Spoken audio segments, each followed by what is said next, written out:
Bonjour, bienvenue dans l'atelier Vedi. Aujourd'hui, je vous présente le kit d'étanchéité Vedi pour receveur de douche, résine, acrylique, céramique et sa mise en œuvre.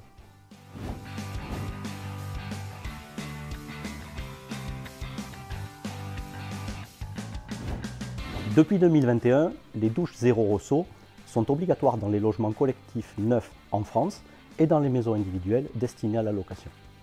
Cette mesure répond à une problématique d'accessibilité universelle. Elle a pour but de permettre aux personnes à mobilité réduite d'accéder à leur salle d'eau sereinement, sans risque de chute, sans se blesser. Dorénavant, les douches dans les logements neufs en France seront donc totalement intégrées dans les planchers. Ceci peut poser des problèmes en cas de défaut d'entretien ou d'obturation du siphon. C'est pour cela que l'on doit une étanchéité totale sur tout le plancher de la salle de bain, sans défaut, une étanchéité parfaite.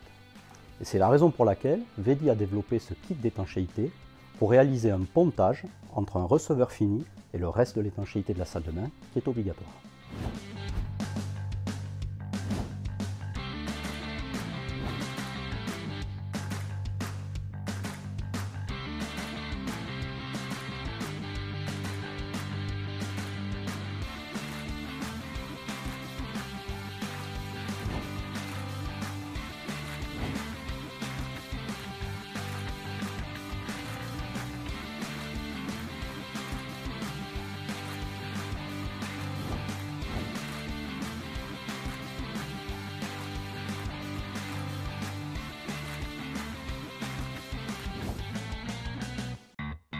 On va utiliser ici de l'acétone non modifié que vous trouverez facilement dans le commerce et on va tout simplement, avec un chiffon ici, venir nettoyer, dégraisser les côtés du receveur sur tout le périmètre.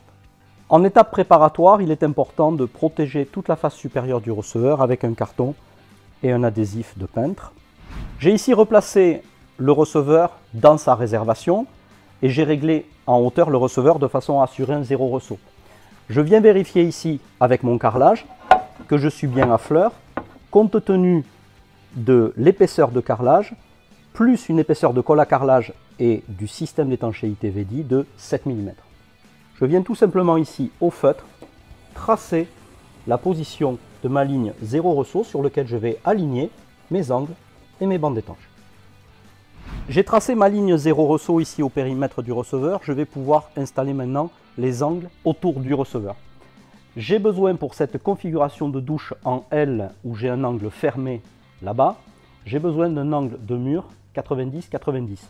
Pour les trois autres angles, j'ai besoin d'angles à plat. J'aurai ici un angle sol-mur ou sol-sol en configuration sol-sol de ce côté et en configuration sol-mur sur les deux autres angles. Pour la mise en œuvre, elle est extrêmement facile et extrêmement propre à réaliser puisqu'il s'agit ici uniquement de retirer la protection jetable ici du butyl qui est sur les angles et de venir simplement faire adhérer sur la tranche du receveur le butyl en faisant attention ici d'aligner la partie supérieure de la bande avec la ligne que j'ai tracée tout à l'heure. Voilà. Le butyl a une adhérence immédiate, ça en fait un produit très confortable et très facile à travailler et c'est aussi un produit d'étanchéité. Je vais maintenant finir cette mise en œuvre en marouflant le butyl comme je l'ai fait ici à la main. Simplement je peux utiliser deux outils pour mieux presser le butyl sur tranche du receveur, soit une roulette de peintre, soit une spatule en plastique. Pour ma part, j'aime bien travailler avec la spatule en plastique. Je l'ai bien en main et elle me permet ici de maroufler, tirer ma bande sans défaut, sans pli, sans bulle et surtout sans percer l'angle étanche. Petite astuce, s'il s'avérait, comme je viens de le faire, que j'ai collé un peu rapidement mon angle et que je ne sois pas exactement au bon niveau, ne pas oublier que le butyl est un produit ici repositionnable et que si vous avez des traces de butyl ici qui étaient restées sur le receveur, il suffit de tamponner butyl sur butyl pour les faire disparaître. Je prends maintenant la bande d'étanchéité Vedi avec cordon de butyl présente dans le seau. Ici, je vais couper 4 morceaux pour les 4 côtés du receveur Cette bande va être appliquée au dos des angles, ici partie gauche, partie droite autour du receveur.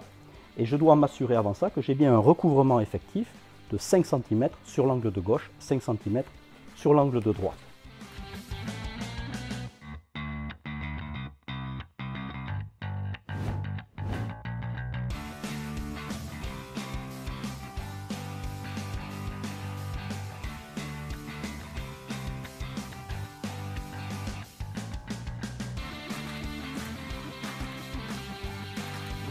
J'applique maintenant un petit peu de sel 520 au dos de l'angle, par sécurité, et je vais faire ça sur chacun des angles. Je peux maintenant enlever la protection jetable de ma bande d'étanchéité butyl et venir la coller comme prévu en limite de receveur et l'appliquer ici 5 cm à gauche, 5 cm à droite sur la partie avec le sel VD 520. C'est, je le rappelle, une sécurité supplémentaire. Et on va reprendre ici l'opération de marouflage. À l'identique de ce que j'ai fait tout à l'heure, je maroufle ici le butyl et mon raccord entre les bandes et le receveur, de façon à m'assurer que j'ai absolument zéro pli.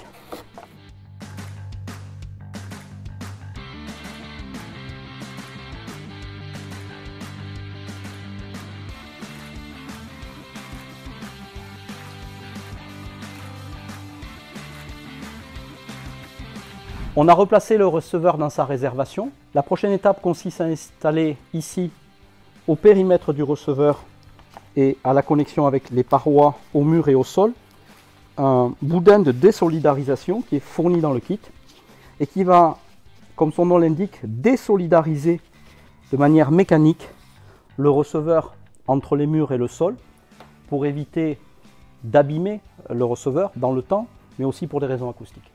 Il ne nous reste plus qu'une opération qui va consister ici à venir raccorder le dos des angles et la partie frontale des bandes entre elles de manière étanche avec le sel VD 520, ainsi que les coller au mur et au sol, toujours au sel VD 520.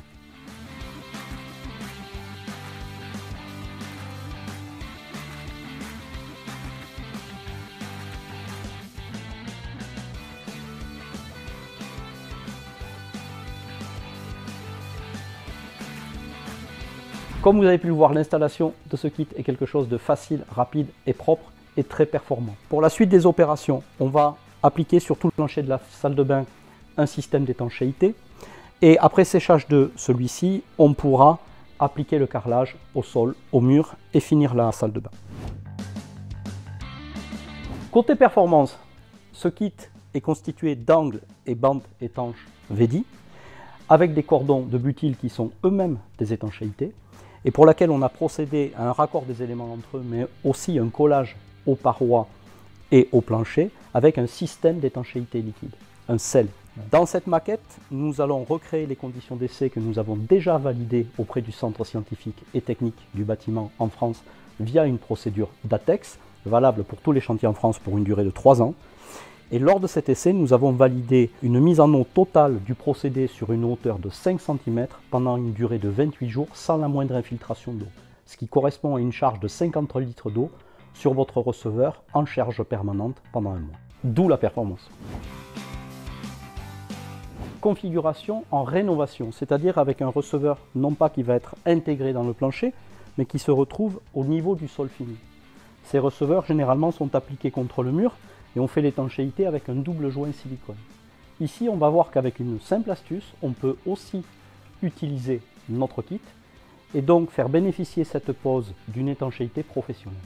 Pour utiliser ce kit en rénovation, je vais simplement remettre à plat ici les angles en partie frontale et pour ça, je vais utiliser une petite astuce de pliage à 45 degrés du kit.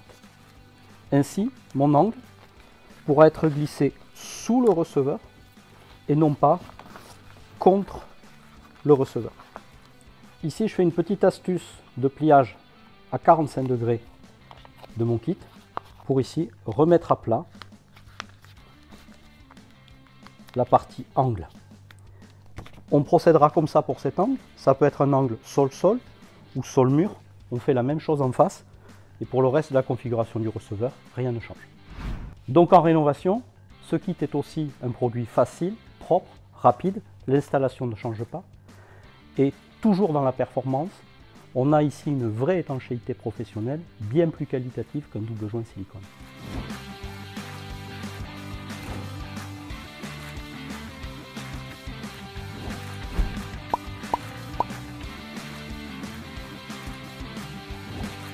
Merci de votre attention et à bientôt dans l'atelier Vedi.